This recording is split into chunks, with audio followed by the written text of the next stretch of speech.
desde la sostenibilidad y la solidaridad, y por lo tanto lo que se cree tiene que estar mejor repartido.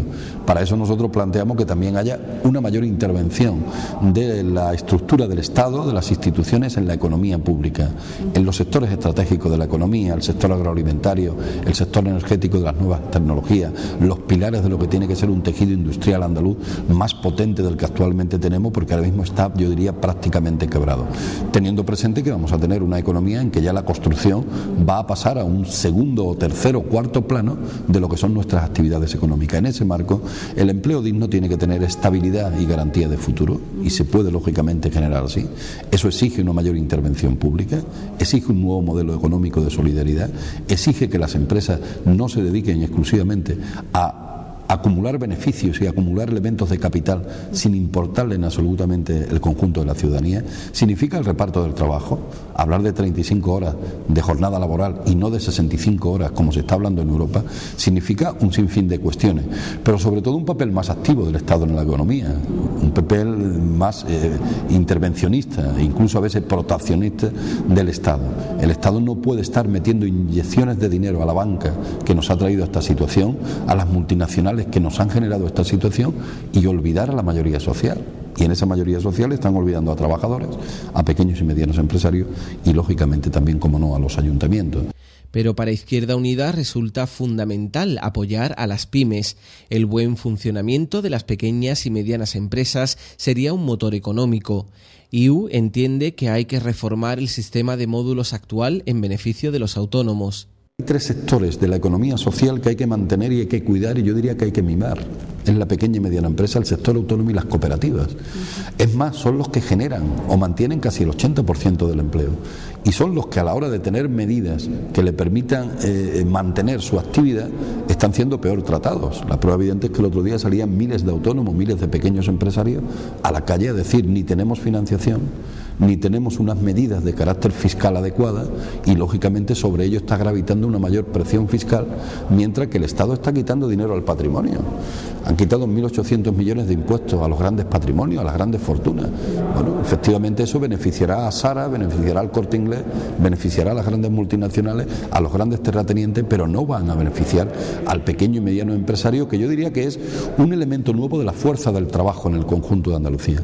Por lo tanto, nosotros creemos que hay que ir a un modelo fiscal que tenga el carácter progresista y que permita que aquellos que contribuyen socialmente a la economía tengan mejores condiciones fiscales. Y en ese sentido estamos dispuestos, lógicamente, a estudiar todos los elementos de módulo, a estudiar los derechos que tienen que tener los autónomos, que estos incluso todavía están peor. Estos pagan, pero no reciben contraprestación. Yo diría que en la escala del mundo del trabajo los autónomos son los que peor situación tienen ante la seguridad social, no tienen desempleo, tienen una pensión muy baja de cara al futuro, y por lo tanto yo creo que ahí hay una serie de medidas que estructurar para un nuevo modelo laboral. Se sale de esto con un nuevo modelo económico, con un nuevo modelo social y con un nuevo modelo laboral y productivo, y por lo tanto yo creo que tenemos que cambiar muchas cosas. De ahí que antes te planteara que Andalucía necesita un cambio radical. Hablan ustedes incluso en este paquete de medidas ante la crisis de una cobertura por desempleo del 100%, ¿no? Y también, por ejemplo, de una pensión mínima de 1.000 euros. Eso suena casi idealista para alguna gente. Bueno, no hablamos de una pensión mínima de 1.000 euros, hablamos especialmente de un salario mínimo que tenga 1.000 euros. Y en ese sentido había disposiciones del gobierno que querían caminar a eso. El problema es que se ha visto truncado. Pero además que creemos que cuando la riqueza que se recrea se reparte de mejor manera, las actividades de consumo se dinamizan. Ahora una gran parte de la población consumen poco porque tienen pocos recursos. Por lo tanto, el instrumento de mejorar el salario mínimo interprofesional viene a significar también un instrumento de dinamismo en la economía. Pero es más, nuestro salario mínimo está muy alejado de la media europea. Es decir, no hay que olvidar que estamos en Europa y cualquier salario mínimo en Centro Europa está por encima de los 1.000 euros. Incluso creo que Francia lo tiene en 1.300. Por lo tanto, yo creo que hay que caminar en ese objetivo. Pero eso significa ese marco de nuevo modelo económico. A partir de ahí, yo creo que las pensiones tienen que tener un mayor nivel de dignidad. Entre otras razones porque los pensionistas yo creo que tienen que ser tomados también como un sector económico que mantiene, mueve y le da dinamismo a la economía. Hoy la persona que está ya en la jubilación no es una persona que se puede decir que se queda en su casa, es una persona que se mueve, que sale, que tiene elementos de dinamismo hacia el sector del turismo, hacia el sector de los servicios, incluso algunos todavía sitúan elementos de productividad en el campo del trabajo. Por lo tanto, nosotros queremos también dotar a ese sector. Y alguien puede pensar, ¿y de dónde se sacan los recursos? Exactamente, en esa línea. Y yo le pongo un ejemplo que la gente entenderá. ¿Cómo es posible que se tenga la indecencia de darle 9.000 millones de euros a la Caja de Castilla-La Mancha porque ha fracasado en su gestión? Que vienen a significar mucho más de lo que ha sido la inversión pública para crear empleo. 9.000 millones de euros, que significa 7 deudas históricas de estas, de las que nosotros creemos que de forma insuficiente ha cobrado Andalucía. ¿Cómo se puede estar inyectando tal cantidad de dinero público a los causantes de la crisis, a los poderes financieros, a los poderes fácticos, a la banca, y se está olvidando al pueblo en su conjunto? Por lo tanto, no se puede decir que no haya recursos, que no haya dinero.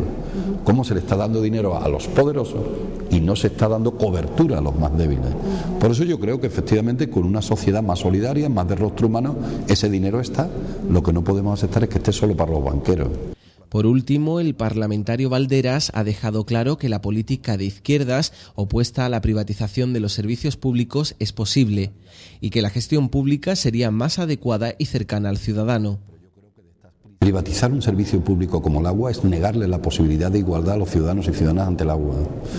Privatizar un servicio público como el tema de recogida de basura, mantenimiento de alcantarillado, los elementos esenciales del desarrollo normal de una ciudad en el marco de los servicios, a mí me parece, pues no solo un error, sino que al mismo tiempo le está dando a una entidad privada unos servicios y la entidad privada no pagará duros a 6 pesetas, más bien pensará en euros a 0,90 euros.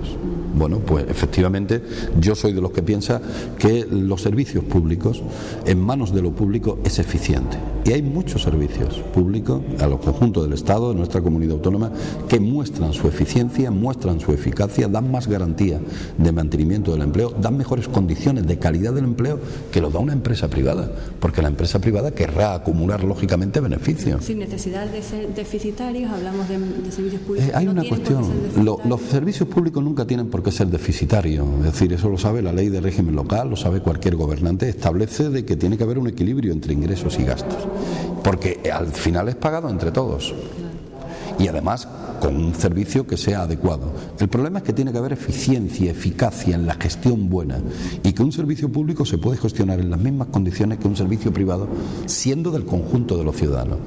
¿Cómo yo voy a hipotecar el agua de mi pueblo durante 25 o 30 años a una empresa que hoy te pone una zanahoria delante diciendo te voy a dar tanto? Oiga, esa empresa tendrá que cobrar eso. ¿Y de quién lo va a cobrar? De los ciudadanos, de los impuestos de los ciudadanos. Pues qué mejor que se haga desde la acción pública. Pero hoy la economía, tal como está ante el fracaso del capitalismo, también exige la intervención pública de los ayuntamientos, la intervención pública de las instituciones del Estado y las instituciones de la comunidad autónoma en los sectores más importantes de la economía. Es decir, yo estoy muy de acuerdo con Francia. El sector de la energía en Francia es un sector estratégico para el gobierno y prácticamente está nacionalizado ese sector en un gran porcentaje. ¿Cómo no nacionalizar también los sectores estratégicos de la economía en nuestra comunidad autónoma? La energía alternativa, ¿qué tiene que venir Endesa, Iberdrola y otros a ponérnosla?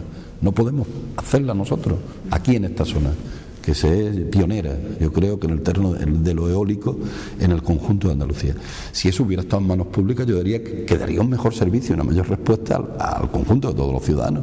Pues muy bien, la tienen en manos, no sé si Endesa o Iberdrola o cualquiera de estas otras firmas que están invirtiendo.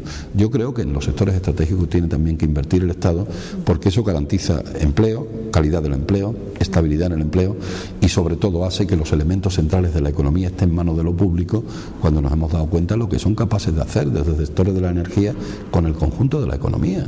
Es decir, solo miran cifras macroeconómicas. Por lo tanto, hay temas de la economía en los que también tiene que intervenir lo público.